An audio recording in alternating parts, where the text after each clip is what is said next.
want to tell you something I wasn't expecting. When I retired from full-time work, I thought I was prepared. I'd done the planning, I had goals, proper, thoughtful goals.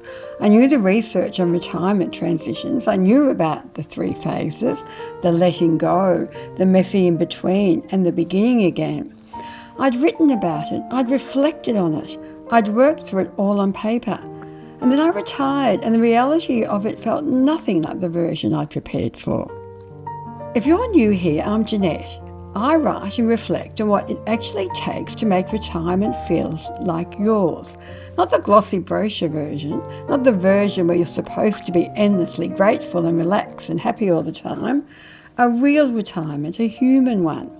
This is video 1 in a 4-part series on what I call the 4 ingredients of retirement that feels unmistakably yours. Connection, well-being and energy, purpose and vision. And running through all of them is curiosity, that willingness to keep asking honest questions even when the answers don't come straight away. Today we're beginning with the first ingredient, connection. What I mean by that is connection with yourself, connection with other people, and connection with what still matters to you now. I've also built a free quiz around these 4 ingredients. It takes about 2 minutes and it gives you a personalised reflection on where you are right now. The link is in the description below. You don't need it for this video, but if anything I say here resonates, the quiz may help you go a bit deeper. Now, what I want to talk about today is the part nobody had really told me about when I retired. That unsettled feeling, the dislocation, the strange emptiness of days that I thought I would love. The anxiety that didn't disappear when the pressure of work disappeared. In many ways, it increased. And underneath all of it was a question that kept appearing at the oddest times. When I was making coffee, when I was walking, when I was trying to fall asleep. Who am I now that I'm not needed in the same way? That was the question. For so many years, people had needed me. Colleagues, clients, teams, family, the work itself. And being needed was not something I had ever really stopped to examine. It was just there. It was the air I breathed. Then, when I stepped away from full-time work, a huge amount of that being needed went with it. And I hadn't realised how much of my identity had been built around it. Now, I want to be honest with you, this didn't last just a couple of weeks. It lasted months. And that surprised me because I had done the work, I had the goals, I knew the theory, I understood the transition model. I knew the in-between phase was meant to feel uncomfortable. But knowing something and living it are not the same thing. That's what I wish someone had said to me more clearly. You can understand the framework, the plan. You can have a notebook full of goals and ideas. And the emotions will still arrive. And they will not feel neat. They will feel like your life. What slowly began to shift things for me was not a bigger plan. It was something much smaller. I stopped trying to goal set my way out of the discomfort, because that's what I had been doing. So, eventually, I stopped arguing with that feeling of discomfort. I sat with it. I started listening to it. And underneath that question, who am I now that I'm not needed in the same way, there was another, quieter question. What matters to me now? That was the beginning of the shift for me.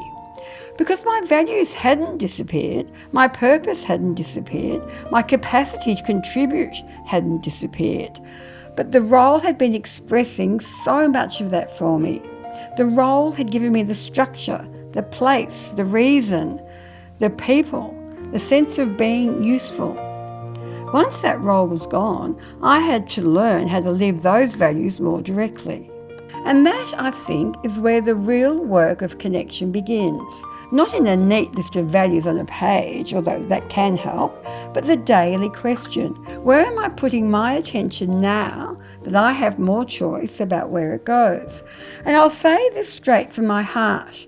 I think this chapter of life, this one right now, is an opportunity to come back to what really matters. Not in a grand way, not in a change the whole world way, but in our own way. Because the world we are living in is loud. It can feel frightening. It can feel divided. But there are so many things pulling at us from every direction. None of us can fix all of it, but each of us has some small particular way we can contribute. A piece of the world we can make a little gentler, a little wiser, a little more honest, a little more alive. And we find that peace by reconnecting with ourselves. Not by disappearing into ourselves, not by navel grazing, not by overthinking every emotion, but by knowing ourselves well enough to recognise what is ours to do. That is what connection means to me. It's the doorway. It's how we begin to understand what we are here for now, what really matters to us, so we can give what we still have to give in our own way, in our own time.